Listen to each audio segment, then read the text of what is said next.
नमस्कार एवं सुप्रभात। मैं अश्विनी आप सभी का पुनः स्वागत करता हूं इस YouTube चैनल के मंच पर जिसका कि नाम है यूपीएससी मैनियाक। ओके चलो, जैसा कि जो चैनल का नाम है वो देखकर आप लोग को पता चल ही गया होगा, विदित हो ही गया होगा कि हम लोग इसमें जो है सिर्फ और सिर्फ यूपीएससी पॉइंट ऑफ व्यू से जो भी रिलेवेंट टॉपिक्स हैं उनसे उन टॉपिक से जो भी क्वेश्चंस पास्ट ईयर्स में पूछे जा रहे हैं उन चीजों पर हम लोग डिस्कस करते हैं। ओके चूंकि प्रीलिम्स एग्जाम भी आने वाले हैं, हाँ तो चलो जल्दी से स्टार्ट करते हैं। लास्ट क्लास जो पिछला क्लास था, जो हमारा लास्ट क्लास था, उसमें क्या देखा था हमने?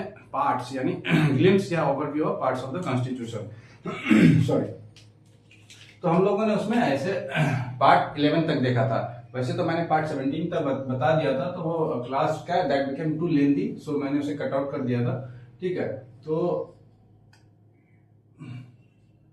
मैं आज फिर से जो है class glimpse oblique overview of parts of the constitution. Okay, I am writing in shorthand, insert C in circle C for constitution. ठीक है, चलो तो हम लोग जल्दी से बढ़ते हैं। पार्ट 11 तक देखा था। पार्ट 11 को मैं फिर से डिस्कस करना चाहूंगा। कुछ इंपॉर्टेंट चीजें जो उसमें रह गई थी। देखो पार्ट 11, ओके पार्ट 11 में हम लोगों ने क्या देखा था याद करो। पार्ट 11 था हमारा relation between what? Centre and state. Okay, relation between centre and state मतलब कि जो केंद्र सरकार और राज्य सरकार के बीच है उनके बीच में किस तरीके का परस्पर जो है संबंध रहना चाहिए। ठीक है, किस तरीके का दोनों के बीच में एक रिश्ता रिलेशन रहना चाहिए काम के प्रति। ठीक है, तो इसके लिए देखो, तो जब रिलेशन है तो इसका मतलब क्या हो गया? दोनों सरकारें जो है केंद्र सरकार और राज्य सरकार के मिलके काम करेंगी। ठीक है, तो मिलके काम करेंगे तो यहाँ पे एक वर्ड आता है कोऑपरेटिव फेडरलिज्म। ओके, अगर एग्जाम में पूछेगा, बीपीएससी एग्जाम में, अगर कि कौन सा ऐसा पार्ट है, कौन सा ऐसा भाग है हमारे संविधान का जो कि कोऑपरेटिव फेडरलिज्म दर्शाता है, तो दैट विल बी, तो your answer will be what? Part 11, भाग 11। अब देखो ऐसे मैं शॉर्ट में बता देता हूँ कोऑपरेटिव फेडरलिज्म होता क्या है। ठीक है, मान लो बहुत सारे हिंदी मीडियम से भी होंगे। कोऑपरेटिव हो गया हमारा क्या? सहकारिता। ओके, और फेडरलिज्म होता है हमारा संघवाद। संघ मतलब समझ ही रहे हो, संघ क्या है? भारत क्या है? बहुत सारे राज्यों का। ऐसे तो यूनियन मतलब भी वही होता है, लेकिन यूनियन और फेडरलिज्म में अंतर मैंने बताया भी था।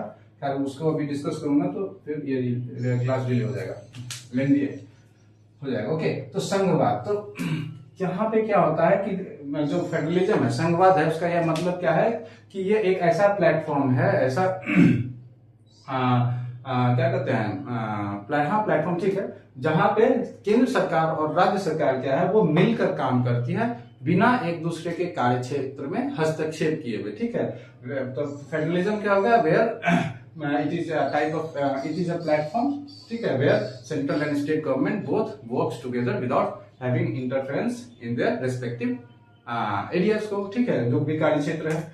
और कोऑपरेटिव सहकारिता, सह मतलब साथ में, ठीक, सह मतलब साथ में मिलकर कार्य करना। ठीक, तो कोऑपरेटिव फेडरलिज्म। तो एक क्वेश्चन हमारा यहाँ से क्या हो गया कि कौन सा हमारा पार्ट जो है, भाग है जो वो कोऑपरेटिव फेडरलिज्म को दर्शाता है, तो this is what? Part 11। Okay चलो अब आ जाते हैं कि इसी में आ गए कि जो तीन सबसे इंपॉर्टेंट जो तीन सबसे इंपॉर्टेंट आर्टिकल्स है, ठीक है, जो सबसे अनुच्छेद जिसको बोलते हैं, वो इसमें क्या है? अच्छा, ये relation between central and state कहां से कहां तक है हमारा? 245 टू 263। ओके, आर्टिकल यानी अनुच्छेद कहां से कहां तक? अनुच्छेद 245 से अनुच्छेद 263 तक है। ठीक, अब देखो इसमें सबसे तीन इंपॉर्टेंट चीजें हैं। एक आर्टिकल 245, आर्टिकल 246 और आर्टिकल 254। ओके, तो अगर आपको ये इस तरीके से अरेंज कर लो, पहले 246 लिख लो, फिर 245 लिख लो और 254, तो 45 और 54, तो ये क्या होगा? You will find easy in remembering the things, मतलब कि आसान थोड़ा सा हो जाएगा, लॉजिकल हो जाएगा कि हाँ चलो 245 था 254 है।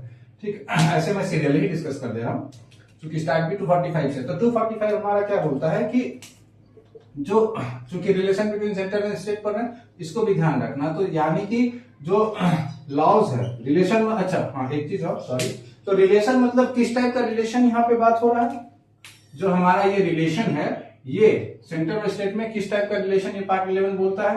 तो administrative and legislative. Okay, administrative and legislative relation जो है सेंटर और स्टेट के बीच कैसा होना चाहिए। तो यहाँ पे देखो बहुत सारा रिलेशन होता है, फाइनेंशियल रिलेशन भी कैसा सेंटर और स्टेट के बीच होगा, तो वो अलग पार्ट है उसका, ठीक है, उसका अलग भाग है संविधान में, उसको अलग मतलब जगह दिया गया है, अलग भाग के में जगह दिया गया। तो पार्ट 11 में कौन से भाग को जगह दिया गया, जो रिलेशन है उसमें एडमिनिस्ट्रेटिव मतलब किस तरीके से प्रशासनिक और जो हमारा क्या विधायिका वाला जो है रिश्ता होगा सेंटर और स्टेट के बीच में, वो हमारा पार्ट 11 दिखाता है। ठीक है, तो एक दूसरा क्वेश्चन ये भी हो गया कि एडमिनिस्ट्रेटिव एंड लेजिस्लेटिव रिलेशन जो है वो पार्ट 11 मतलब कौन सा पार्ट शो करता है, पार्ट 11। या ये भी पूछा जा सकता है कि जो पार्ट 11 में है उसमें किस टाइप का जो है हमारा रिलेशन जो है बिटवीन सेंटर एंड स्टेट रहता है। फाइनेंशियल पूछेगा, फाइनेंशियल रिलेशन के बारे में बात करता है, या एडमिनिस्ट्रेटिव रिलेशन के बाद में, या लेजिस्लेटिव रिलेशन, या administrative and legislative both relation, या नॉन ऑफ दिस, इस टाइप से कुछ भी हो सकता है। तो वहां पर हम लोग क्या करेंगे, एडमिनिस्ट्रेटिव एंड लेजिस्लेटिव रिलेशन की बात करेंगे। ठीक है, ओके। तो 245 क्या है, तो एडमिनिस्ट्रेटिव एंड लेजिस्लेटिव है। तो लॉज जो है, जो भी नियम है मेड बाय दी, ठीक है, लॉज, या ऐसा कर दो कि जो एक्सटेंट है हमारा, जो लॉज है मतलब एक सीमा, कहां तक जो सीमा मतलब सीमा तय किया गया, जो हमारा जो सीमा है उस सीमा तक, किस सीमा तक जो है पार्लियामेंट यानी सदन जो है वो लॉ बना सकती है। ठीक है, मतलब विधायिका जो है वो पारित कर सकती है। तो लॉज या एक्सटेंट ऑफ लॉज कर दो,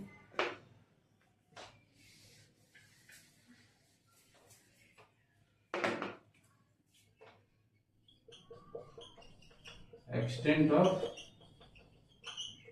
laws made by the legislature कर लो। ओके, तो extent of laws made by the legislature. अच्छा देखो, लेजिस्लेचर में हमारा क्या हो जाएगा, parliament plus state legislature. Okay, तो लेजिस्लेचर मतलब क्या हो गया हमारा,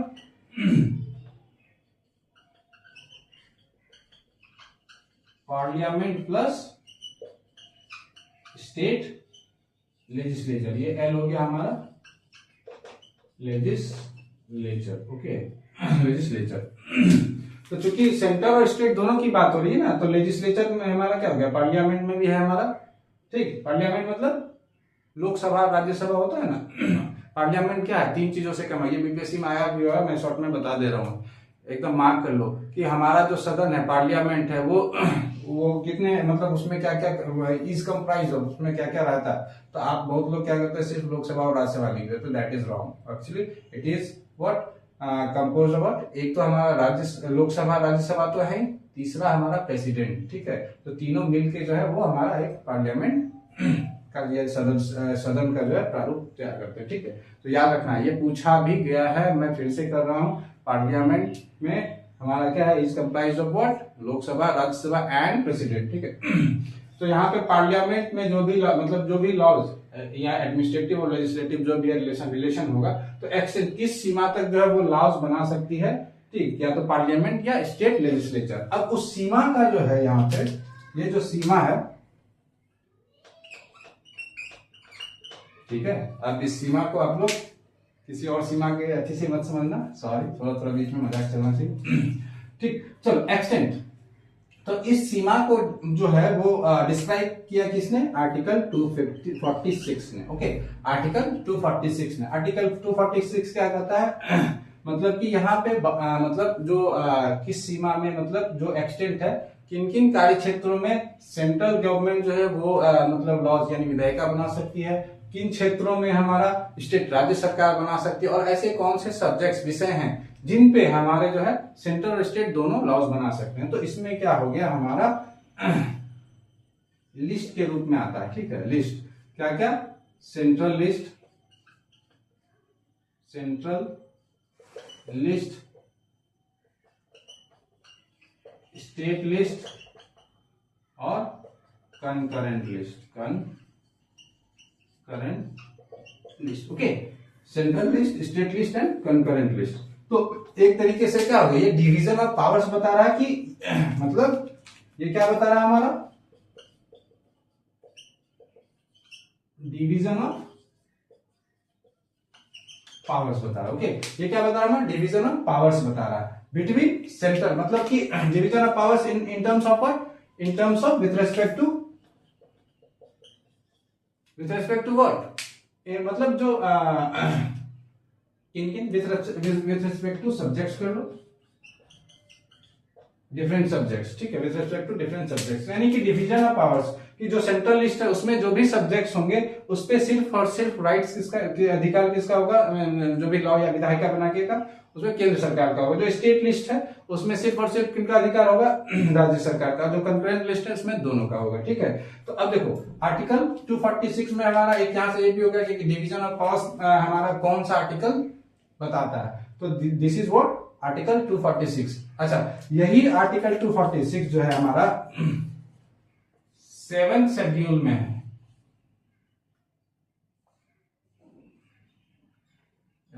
शेड्यूल, ओके। 7th शेड्यूल जो है हमारा, यही 246 आर्टिकल जो है वो हमारा 7th शेड्यूल, मतलब कि 7वां शेड्यूल। 12 शेड्यूल है हमारे संविधान में, जैसा कि मैंने पहले भी डिस्कस किया था। ओरिजिनली हमारे पास कितने थे और अभी कितने, ठीक है। तो 12 शेड्यूल्स में हमारे पास 7वां शेड्यूल जो है वो आर्टिकल 246 हमारा है, ठीक है, याद रखना। तो 246 क्या हो गया, आर्टिकल 7th शेड्यूल, ओके। चलो, तो अब आ जाते हैं 245 extent of laws made by the legislature, मतलब पार्लियामेंट, स्टेट लेजिस्लेचर। और 246 में क्या है, यही एक्सटेंट को यहाँ पे डिफाइन किया गया, डिफिनेशन ऑफ दिस एक्सटेंट, किस एक्सटेंट तक, यानी उस एक्सटेंट में जो भी सब्जेक्ट्स होंगे, किसमें सेंट्रल गवर्नमेंट, किसमें स्टेट गवर्नमेंट, किसमें दोनों सब्जेक्ट, दोनों सरकारें जो है, केंद्र और राज्य सरकारें हमारी क्या कर सकती हैं, लॉज बना सकती हैं, ओके। चलो, ये हो गया हमारा। अच्छा, इसमें एक चीज और है, थोड़ा सा लोग सेंट्रल लिस्ट में क्या क्या वो भी देखेंगे, स्टेट लिस्ट में क्या है और कंकरेंट लिस्ट में क्या है, ठीक, ये सब भी देखते हैं। तो अच्छा, उससे पहले मैं, अब चूंकि यहीं पे जगह है, थोड़ा सा बता देता हूँ। 254 जो है हमारा वो क्या कहता है, ये जो आर्टिकल 254 है। तो अब ये जो कंकरेंट लिस्ट है, ठीक है, कंकरेंट लिस्ट हमारा क्या हो गया, जिसमें दोनों केंद्र और राज्य सरकार दोनों विधायिका यानी नियम लॉज बना सकते हैं। तो ये अगर कभी ऐसा हो गया कि किसी मतलब सब्जेक्ट पे दोनों में विवाद हो गया, केंद्र सरकार और राज्य सरकार में, वहां मैटर फंस गया कि नहीं यहाँ पे इस टाइप से होना चाहिए मेरे हिसाब से, वहां वो बोले मेरे हिसाब से, तो वहां पे क्या है कि ये जो 254 है इसका प्रावधान है कि उसका रेजोल्यूशन किया जाए, ठीक है, resolution for the conflict, resolution for the conflict. मतलब देखो, जो प्रॉपर स्टेटमेंट सेंटेंस है वो आप जो आपका बुक है वो देख के लिख लेना, वैसे तो हमें समझने से मतलब है। तो जो दो कॉन्फ्लिक्ट हो गया हमारा केंद्र सरकार और राज्य सरकार के बीच में, जो मतभेद हो गया उसको दूर करने के लिए जो है, specially for the conflict between central government and state government, okay, central government and state government, particularly with respect to what, concurrent list, particularly with respect to what, with respect to concurrent list, okay, particularly with respect to concurrent list। तो 254 में जब कोई matter फंस जाएगा हमारा, तो 245 और मतलब 246 में जो भी सब्जेक्ट्स हैं, तो वहां पे हमारा क्या होगा, 254 जो है वो रोल प्ले करता है, ठीक है। अब देखो यहां से कैसे क्वेश्चन आता है, सबसे इंपॉर्टेंट क्वेश्चन तो हमारा ये आता है 246, ठीक है। इससे हर बार क्वेश्चन लगभग आता है, आया भी है, हर बार मतलब जनरली आता है 10 साल में से, मतलब को कि अगर 10 साल का क्वेश्चन देखोगे तो उसमें 6 या 7 बार ऐसा जरूर क्वेश्चन आपको मिलेंगे ही मिलेंगे, डायरेक्टली या इनडायरेक्टली। अब देखो डायरेक्टली भी कैसे आता है, एक तो ये 247 शेड्यूल हमारा किसके लिए बताता है, कौन सा आर्टिकल, 246 या 246 जो है वो उसमें मतलब लिस्ट के रूप में कौन सा आर्टिकल जो है हमारा वो सब्जेक्ट मैटर बताता है, कंकरेंट लिस्ट, स्टेट लिस्ट या सेंट्रल लिस्ट, ठीक, एक ये है। अब इसमें सबसे ज्यादा ये भी इंपॉर्टेंट है कि ये जो लिस्ट है उससे क्वेश्चन आता है कि ये फलाना फलाना जो है, अभी हम डिस्कस करेंगे कि ये सब्जेक्ट जो है वो किस में आता है, मतलब किसके अफेयर्स में है, सेंट्रल गवर्नमेंट के अफेयर्स में आता है या स्टेट गवर्नमेंट इस पे लॉज बना सकती है, विधेयिका बना सकती है, या कंकरेंट लिस्ट में। तो इससे डायरेक्ट क्वेश्चन आए भी हैं। पहले एक बार हम लोग लिस्ट डिस्कस कर लेते हैं, उसके बाद उस पर ये करते हैं, थोड़ा बहुत, पूरा नहीं डिस्कस करूंगा, ठीक है। चलो, तो अब I am actually going to rabbit. अगर स्नैप लेना हो तो please take a snap.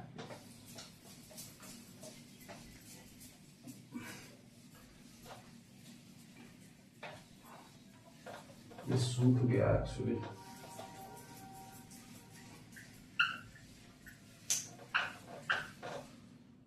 It's taking too much time. Let me pause the video. मुझे वीडियो पॉज करने दो, थोड़ा इसमें पानी डाल देता हूँ, ठीक है।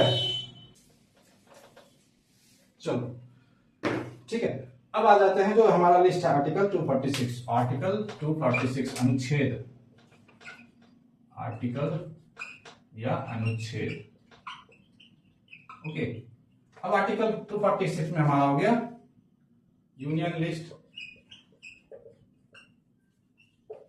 स्टेट लिस्ट और कंकरेंट लिस्ट, ठीक है। तो union list, state list and concurrent list.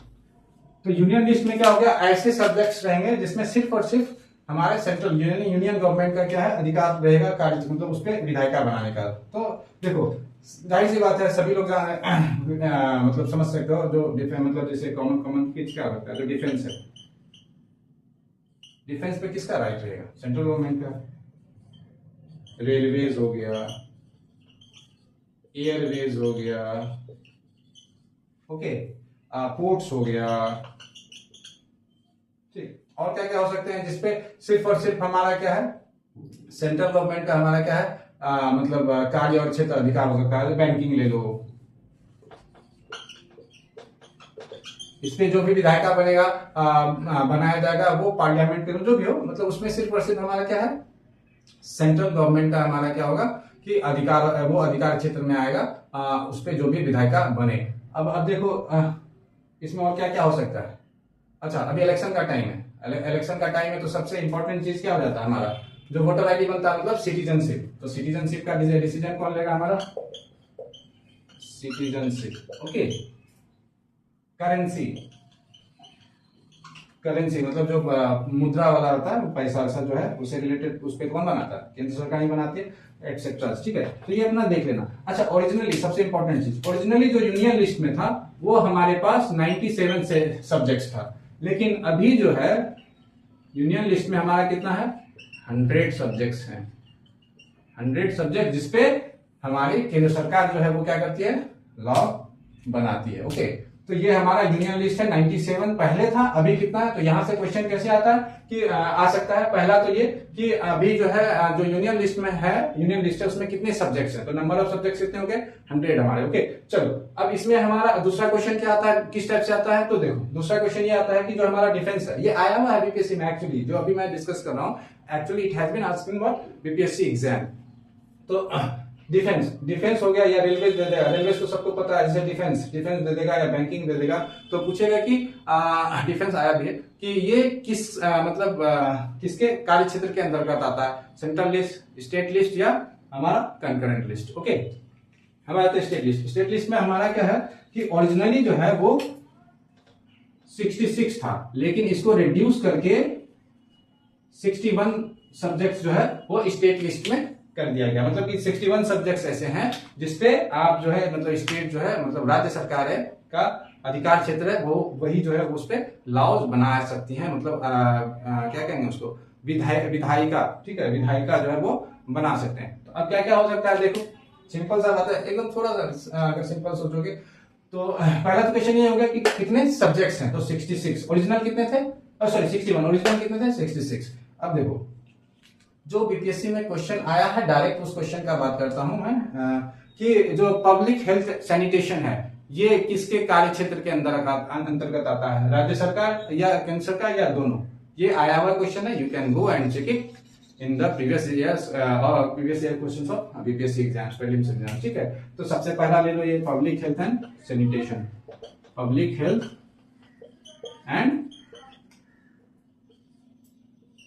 Sanitation, okay, public health and sanitation. अच्छा, ये तो क्वेश्चन डायरेक्ट डिस्कस हो गया हमारा। दूसरा क्या होगा, सबसे इंपॉर्टेंट चीज देखो, जो कि एग्रीकल्चर, इंडिया को कहा जाता है ना एग्रीकल्चर जो है वो एग्री का मतलब एग्रीकल्चर, कृषि भारत में मतलब जनरली क्या है उसमें बहुत सारे क्या है हमारा ऑलमोस्ट 50 to 60% जो पीपल्स है they are associated with agriculture, मतलब एग्रीकल्चरल सेक्टर से एसोसिएटेड, इसलिए हम लोग जो है मतलब एक तरीके से कृषि प्रधान देश भी कह सकते हैं, ठीक, करते भी हैं। तो पब्लिक हेल्थ एंड सैनिटेशन हो गया, एग्रीकल्चर हो गया। अच्छा, और क्या हो सकता है जो हमारा इधर आ सकता है, देखो एक और चीज आया था बीपीएससी एग्जाम में, public order, public order. Public order मतलब it is directly related to what, administration. मैंने बोला था ना रिलेशन में क्या था, रिलेशन मतलब पार्ट 11 मतलब administrative, administrative and legislative, okay, administrative and legislative relation. तो देखो पुलिस ऑर्डर हो गया हमारा क्या, एडमिनिस्ट्रेशन का पार्ट हो गया। तो ये हमारा कौन सा देखता है, हमारा स्टेट लिस्ट, ओके, क्या देखता है हमारा स्टेट लिस्ट। अच्छा, जितना भी जेल है, अच्छा जेल से पहले छोड़ो, जो पुलिसिंग है, पुलिस, अब बोलोगे कि बहुत लोगों को कंफ्यूजन होगा पुलिस कैसे स्टेट गवर्नमेंट के आगे, कुछ को जैसे कि मतलब जो आईएएस हैं, आईपीएस हैं, जो सेंट्रल गवर्नमेंट जो वो रिक्रूट करती है, वो कैसे हमारा स्टेट लिस्ट के अंदर आ गया। तो ये कंफ्यूजन को लेके एग्जाम में पूछा भी जा सकता है। पुलिस जो है वो जो लिस्ट है मतलब इसके अंदर स्टेट लिस्ट में आएगा, यूनियन या कंट्री या इस जो सब्जेक्ट है पुलिस, वो उस पर कौन सा मतलब सरकार जो है वो केंद्र या राज्य सरकार विधायिका बना सकती है। तो जाहिर सी बात, देखो कोई भी चाहे डीएसपी वेएसपी तो हमारी राज्य सरकार ही क्या करती है, वो रिक्रूट करती है। डीएसपी हो गया, एसआई हो गया, वो दैट कम्स डायरेक्टली अंडर वो स्टेट गवर्नमेंट। और ये भी जो आप लोग सोच रहे होंगे कि यूपीएससी, जैसे यूपीएससी में है, यूपीएससी कंडक्ट कराती है एग्जाम जिसके थ्रू हमारा क्या जो एसपी बने, ठीक है, डीएम तो अलग चीज हो गया। तो पुलिस है ना, चूंकि पुलिस तो जो वो किनके अंदर काम करते हैं, राज्य सरकार के अंदर ही ना, वो केंद्र सरकार का जो है एक हमारा क्या हो गया, केंद्र सरकार का केंद्र सरकार का एक वो कह दो मतलब हिंदी में उसका proper word I am actually forgetting it,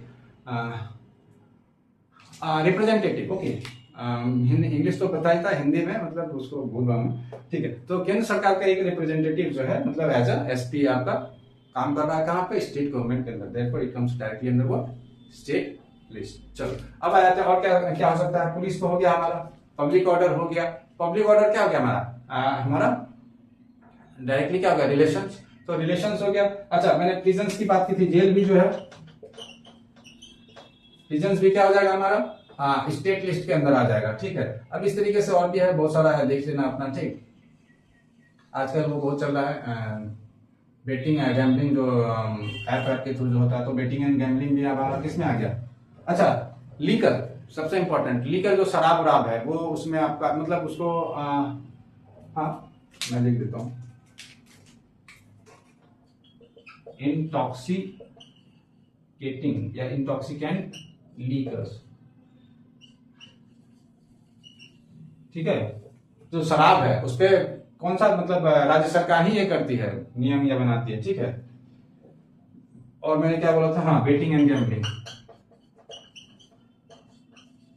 betting and gambling, ठीक है। चलो एक्सेट्रा कर दिया मैंने, आगे अपना देख लेना। अब कंकरेंट लिस्ट, तो ऐसे लिस्ट, इसमें ऐसे सब्जेक्ट्स हैं, कंकरेंट लिस्ट क्या हो गया हमारा, ऐसा सब्जेक्ट्स है जिसमें राज्य सरकार और केंद्र सरकार दोनों हमारा क्या हो जाता है, मतलब दोनों नियम बना सकता है। तो ये हमारा इसमें टोटल कितना है, 52 subjects. How many subjects are there, 52 subjects. और यहीं पे जब फंसती है केंद्र सरकार और राज्य सरकार के बीच में कोई मुद्दा एकदम ये हो गया, फंस गया कि हम दोनों का अधिकार क्षेत्र चूंकि बनाने का, तो दोनों में आपस में मतभेद ना हो, तो वहां पे कौन सा आर्टिकल रोल प्ले करता है, 254 जो अभी जस्ट बताया था, ओके। तो ये भी क्वेश्चन एग्जाम में आ सकता है। तो देखो सबसे पहला इसमें दे दो एजुकेशन, एजुकेशन, एजुकेशन जो है हमारा शिक्षा, उसको जो है वो पहले से कंकरेंट लिस्ट में नहीं था, ठीक है। तो एजुकेशन को कंकरेंट लिस्ट में लाया गया by what, 42nd constitutional amendment act of 19 76। Okay, तो 42वां संविधान संशोधन अधिनियम 1976 के तहत एजुकेशन या शिक्षा को जो है हमारा कंकरेंट लिस्ट में लाया गया। ठीक है, ओके, याद रहेगा। ये एक इंपॉर्टेंट क्वेश्चन भी है कि education was brought in the concurrent list by which of the following amendment act, मतलब कि एजुकेशन शिक्षा को कंकरेंट लिस्ट में किस संविधान संशोधन अधिनियम के तहत लाया गया था। तो 42वां संविधान संशोधन अधिनियम 1976 के द्वारा। ठीक, अच्छा, और कौन कौन सा सब्जेक्ट हो सकता है? देखो, जनरली फॉरेस्ट हो गया हमारा। फॉरेस्ट पे क्या है? राज्य सरकार और हमारा क्या कहते हैं, केंद्र सरकार, दोनों हमारा क्या बना सकती है। तो फॉरेस्ट का यानी लॉज या विधायिका बना सकती है। तो फॉरेस्ट की बात कर दी है तो protection of wild life and birds, मतलब कि जो हमारा वाइल्ड लाइफ है, किसी मान लो किसी क्षेत्र में मतलब जंगली जानवर सब है, तो उनका प्रोटेक्शन भी, मतलब जंगल और जंगल के जानवरों को भी बचाना तो हमारा ये है। तो वो ये पक्षियों को, तो वो किसके अंदर आ गया हमारा? वाइल्ड लाइफ एनिमल्स कर लो, wild life animals and birds, तो वो किसके अंदर आ गया हमारा?